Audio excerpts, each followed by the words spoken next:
9장 그리스도의 무한한 가치에 비추어 삶을 재정렬하라는 신호. 코로나 바이러스는 우리 모두 회개하고 그리스도의 무한한 가치에 비추어 삶을 재정렬하라는 하나님의 우레와 같은 신호다. 비단 코로나 바이러스만이 회개를 촉구하는 유일한 신호인 것은 아니다. 홍수, 기근, 메뚜기 떼, 쓰나미, 질병 등 모든 자연재해가 회개를 촉구하는 하나님의 자비로운 부르심에 해당한다. 이러한 사실이 누가복음 13장 1절에서 5절에 재난에 관해 가르치신 예수님의 가르침 안에 분명하게 드러나 있다. 그때 마침 두어 사람이 와서 빌라도가 어떤 갈릴리 사람들의 피를 그들의 제물에 섞은 일로 예수께 아뢰니 대답하여 이르시되 너희는 이 갈릴리 사람들이 이같이 해 받음으로 다른 모든 갈릴리 사람보다 죄가 더 있는 줄 아느냐? 너희에게 이르노니 아니라 너희도 만일 회개하지 아니하면 이와 같이 망하리라. 또 실로암에서 망대가 무너져 치어 죽은 18사람이 예루살렘에 거한 다른 모든 사람보다 죄가 더 있는 줄 아느냐? 너희에게 이르노니 아니라 너희도 만일 회개하지 아니하면 다 이와 같이 망하리라. 빌라도는 성전에서 예배하던 사람들을 죽였고 실로암 망대는 무너져 18명이 죽었다. 전자는 인간의 사악함으로 인해 재난이었고 후자는 사고로 발생한 재난이었다. 재앙의 의미. 사람들은 이것이 무슨 의미입니까? 특정한 죄에 대한 하나님의 특정한 심판인가요? 라는 궁금증을 품고 예수님의 대답을 듣고 싶어 했다. 예수님의 대답은 놀라웠다. 그분은 그런 재난 때문에 죽은 사람들만이 아닌 모든 사람에게 적용되는 의미를 끌어내셨다. 그분은 그렇지 않다.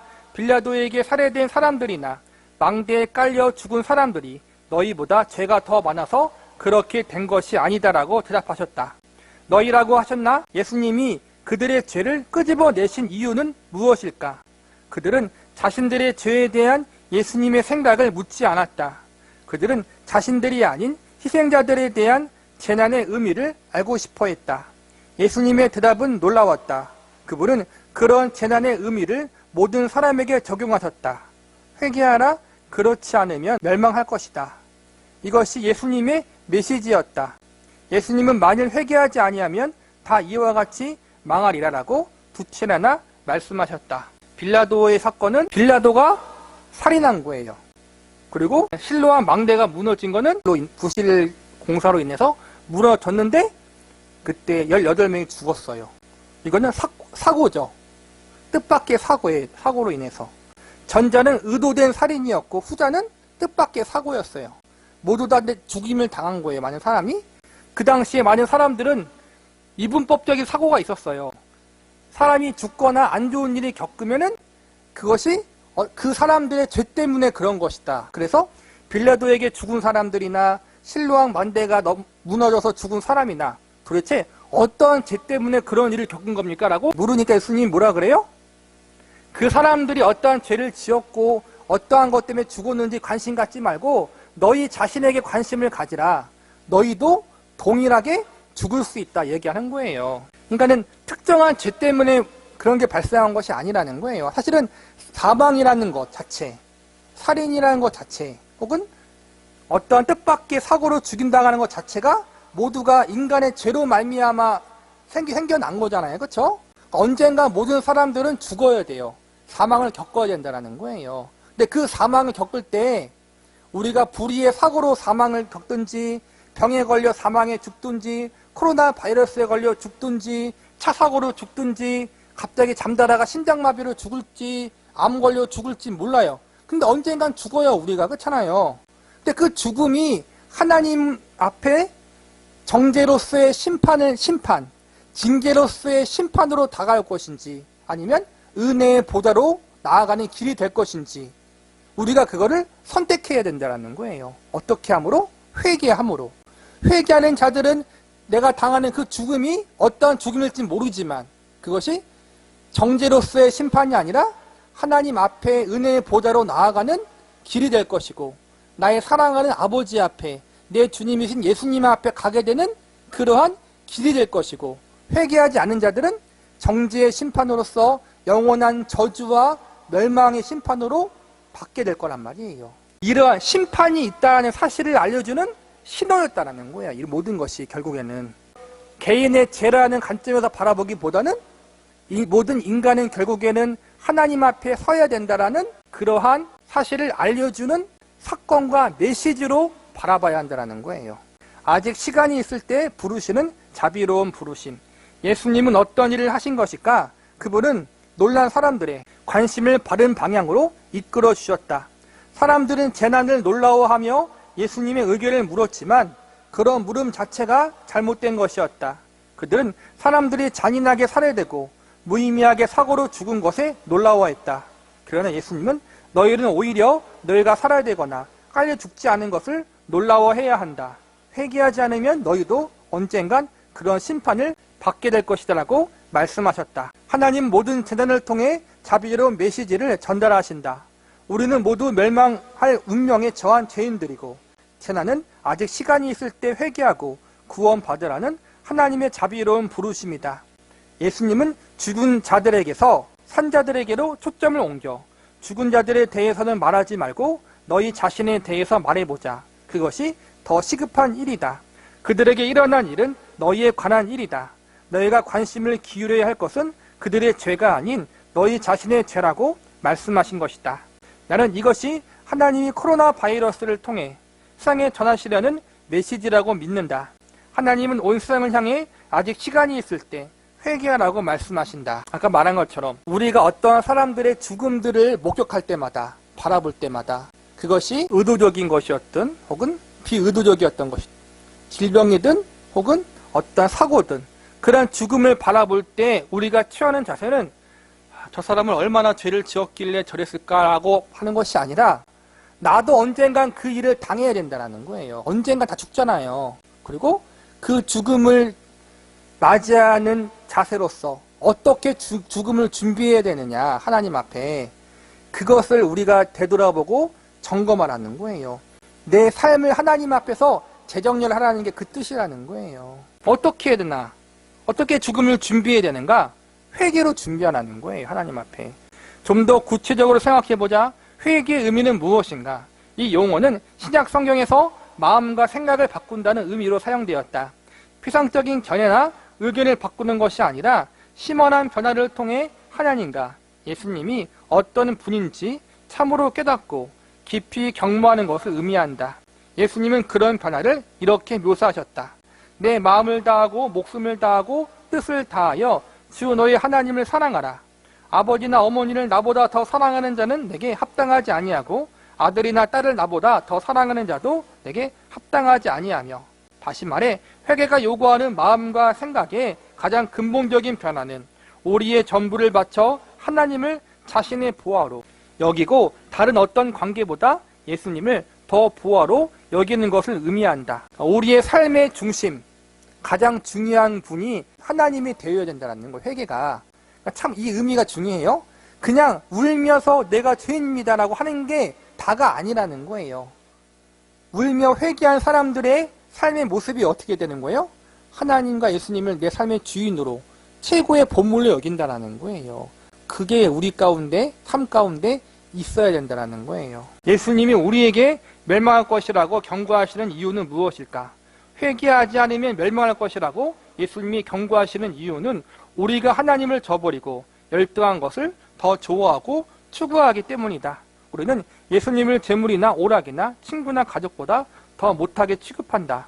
우리가 멸망해야 할 마땅한 이유는 규칙을 어겨서가 아니라 하나님이 예수 그리스도 안에서 우리를 위하신다는 사실이 갖는 무한한 가치를 멸시하기 때문이다. 그러니까 우리가 죄인이라는 거예요. 한마디로 하나님보다 예수님보다 다른 걸 더 추구하고 사랑한다는 거예요. 자연스럽게. 그렇기 때문에 우리는 의지적으로 회개해야 되고 의지적으로 하나님을 바라봐야 된다는 거예요. 자신을 죽이는 우상 숭배에서 깨어나라. 회개는 금보다 양철을, 견고한 반석보다 모래를, 해변에서의 휴가보다 시궁창에서의 놀이를 더 좋아하는 우리의 우매함에서 깨어나는 것을 의미한다. C.S. 루이스는 이렇게 말했다. 우리는 무한한 기쁨이 제공되었는데도 불구하고 술과 섹스와 야심에 사로잡혀 삶을 헛되이 낭비하는 어리석은 피조물이다. 우리는 마치 해변에서 휴가가 제공되었는데도 그것이 무엇인지 알지 못해 비민가에서 진흙 파일을 만들고 싶어하는 무지한 어린아이와 같다. 우리는 너무나도 하찮은 일에서 기쁨을 느낀다. 루이스가 말한 무한한 기쁨은 그리스도의 가치와 아름다우심과 위대하심을 보고 맛보고 나누는 경험을 가리킨다. 하나님 안에 있는 참된 기쁨과 평안과 안식이 있는데 그것보다 하나님 그 자체보다 제가 주는 쾌락들, 제가 가져오는 파괴적인 그 무엇들을 더 좋아한다라는 거예요. 우리를 깨우쳐 그리스도를 의지하도록 이끄시는 하나님의 손길, 하나님이 코로나 바이러스를 허락하신 이유는 생생하고 고통스러운 현실을 통해 세상에는 궁극적인 안정과 만족을 주는 것이 없다는 것을 일깨워주기 위해서다. 그런 것들은 오직 예수님의 무한한 위대하심과 가치 안에서만 발견할 수 있다. 온 세상에 만연한 이 질병은 이동과 산업활동과 사회적 관계의 자유를 빼앗아간다. 이 질병은 우리의 안정과 위로를 빼앗아갔고 궁극적으로는 우리의 생명을 빼앗아갈 수도 있다. 하나님이 우리를 이런 손실에 노출시키는 이유는 우리를 깨우쳐 그리스도를 의지하게 하십니다. 다시 말해 하나님이 재단을 세상을 향해 그리스도를 제공하는 기회로 삼으신 이유는 고난 속에서도 그리스도로 말미암아 유지되는 우리의 기쁨을 통해 우리의 최고의 만족 되시는 그분의 위대함이 가장 밝게 빛나기 때문이다. 이 모든 고난들, 코로나 바이러스와 같은 그러한 아픔을 통해 우리가 이 세상이 전부가 아니라는 사실을 깨닫고 영원한 반석 되시는 예수님을 바라보게 만드는 기회가 된다는 거예요. 이러한 고난이 아니고서야 우리는 죄인이기 때문에 스스로 깨달아서 하나님께 예수님께 나아갈 수가 없어요. 근데 이런 고난을 통해서 우리가 깨닫게 되고 나를 다시 한번 점검하게 된다는 거예요. 지옥의 고통, 영원한 저주와 멸망의 고통, 제2의 죽음, 두 번째 죽음이라고 계속에 나오잖아요. 그렇죠? 우리가 육신이 죽어서 하나님 앞에 가면은 이제는 천국에 가는 사람들은 영생을 얻는 것이고 죽어서 지옥에 가는 사람들은 두 번째 죽음, 영원한 멸망의 길로 가는 거잖아요. 그 영원한 멸망의 길로 가는 것이 코로나 바이러스에 대한 고통보다 수천만 배 더 크다라는 거예요. 사실은 그걸 미리 깨달으라는 거예요. 그래서 우리는 회개해야 돼요. 회개가 다른 것이 아니라 돌이키는 거죠. 하나님과 예수님을 나의 삶의 중심과 주인으로 삼고 그렇게 살지 못했던 걸 회개하고 다시 돌이키는 거잖아요. 절망의 선물, 하나님이 바울을 절망스러운 상황에서 이르게 하신 이유를 잠시 생각해보자. 형제들아, 우리가 아시아에서 당한 환난을 너희가 모르기를 원하지 아니하노니 심에 겹도록 심한 고난을 당하여 살 소망까지 끊어지고 우리는 우리 자신이 사형 선고를 받은 줄 알았으니 이는 우리로 자기를 의지하지 말고 오직 죽은 자를 다시 살리시는 하나님만 의지하게 하심이라. 바울은 그러한 절망의 경험을 사탄의 역사나 우연한 사고로 간주하지 않았다. 거기에는 목적이 있었다. 이는 우리로 자기를 의지하지 말고 오직 죽은 자를 다시 살리시는 하나님만 의지하게 하심이라는 말로 생명을 위협하는 경험의 목적을 분명히 밝혔다. 사도 바울조차도 살 소망이 끊어질 정도로 큰 고난을 경험했다는 거예요. 그러니까 믿지 않는 사람만 이걸 당하는 게 아니라는 거예요. 모든 사람이 다 똑같아요. 믿는 사람이건 믿지 않는 사람이건. 근데 믿는 사람은 어찌 보면은 더 큰 고난을 당할 수 있어요. 믿기 때문에. 특별히 코로나가 그렇잖아요, 여러분. 믿지 않는 사람들은 이 코로나 바이러스 자체, 그리고 이 코로나 바이러스가 가져오는 여러 가지 사회적인 제약 때문에 오는 고난들, 물질적인 것도 대표적인 거고 정신적인 것도 대표적이고 그런 걸 다 겪잖아요. 우리도 동일해요. 우리도 물질적인 어려움을 겪고 심리적으로 마음적으로 어려움을 우울증을 겪어요. 거기에다가 우리는 마음껏 예배를 드릴 수 없어요. 그렇죠?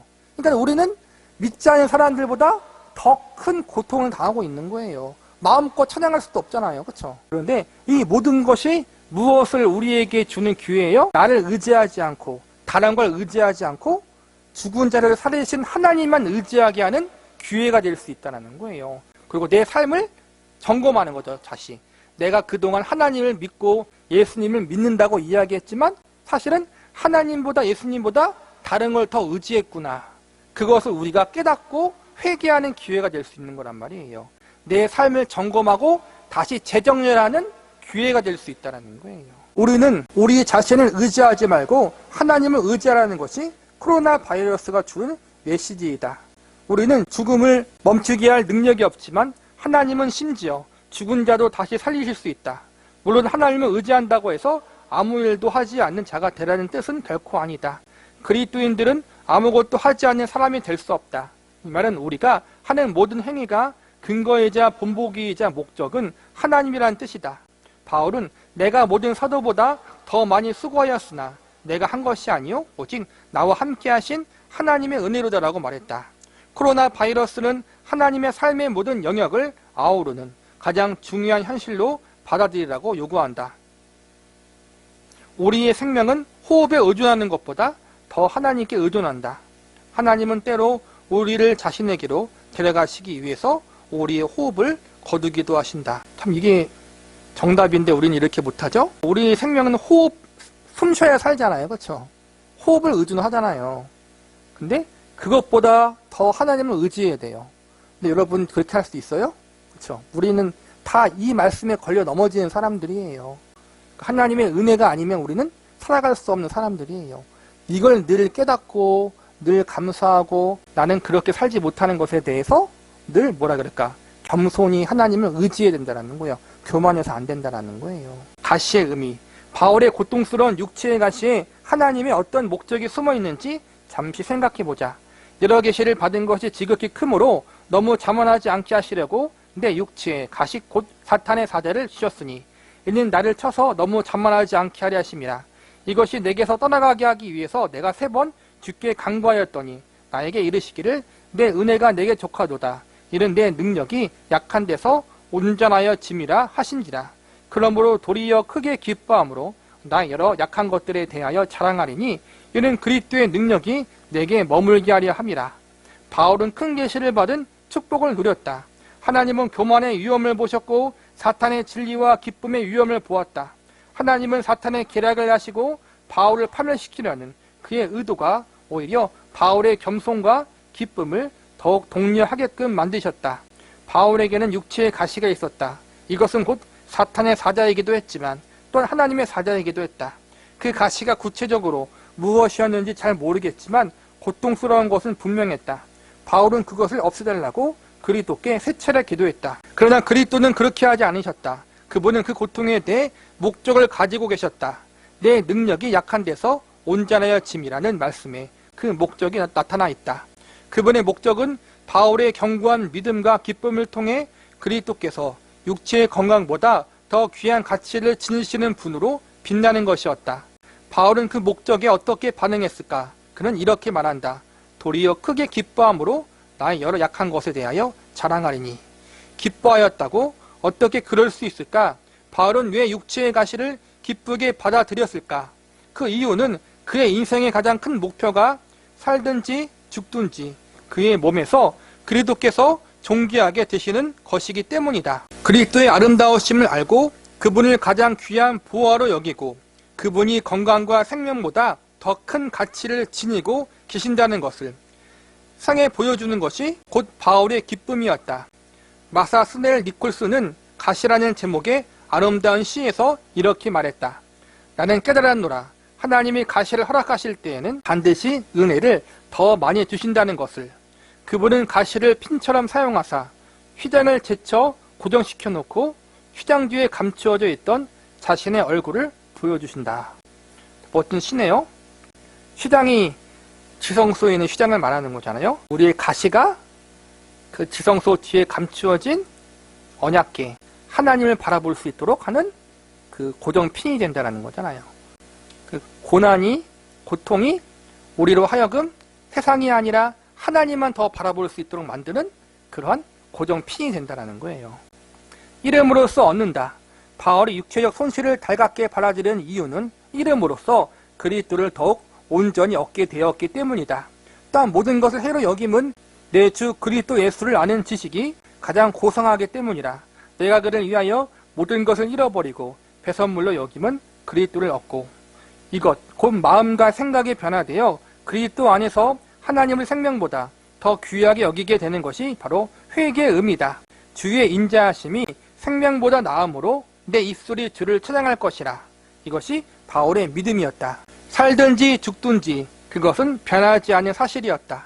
살았을 때에도 그리스도께서 모든 즐거움 중에 최상의 즐거움이시고 죽었을 때에도 주의 앞에는 충만한 기쁨이 있고 주의 오른쪽에는 영원한 즐거움이 있나이다라는 말씀대로 그분이 기쁨이 되신다. 코로나 바이러스로 인해 작게는 사소한 불편에서부터 크게는 생명을 잃는 일까지 온갖 손실이 발생한다. 바울이 기뻐한 비밀을 알면 이름으로써 얻을 것이다. 이것이 지금 하나님이 세상을 향해 말씀하고 계시는 것이다. 회개하고 그리스도의 무한한 가치를 소중히 여기는 삶을 살라. 코로나 바이러스를 통해 하나님이 하시는 메시지는 우리의 삶을 점검하고 돌아보고 다시 재정렬하라는 거예요. 나는 과연 지금까지 하나님을 믿는다고 하면서 하나님을 온전히 바라보고 의지하는 삶을 살았는가? 내 중심에는 예수님이 있었는가?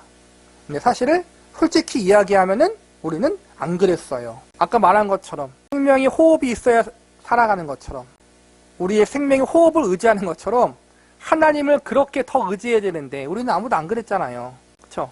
우리는 낙제했어요. 그러나 그럼에도 불구하고 하나님이 지금 기회를 주셔서 우리의 삶을 돌아보고 점검하고 회개할 수 있는 시간을 주신 거란 말이에요. 그러므로 우리의 삶 가운데 인약했던 부분들, 하나님 앞에 온전치 못한 부분들, 예수님과 하나님을 중심에 두지 못했던 것들을 회개하고 다시 하나님 앞에 나아갈 수 있는 그러한 기회의 시간이 되어야 해요. 그리고 우리의 의지도 그렇게 가야 되고 동시에 우리의 의지와 결심만으로 온전히 하나님 앞에 나아갈 수 없기 때문에 겸손히 하나님의 은혜, 예수님의 대속의 은혜와 공로를 의지하면서 나아가야 한다는 거예요. 이것이 코로나 바이러스가 우리에게 주는 메시지입니다.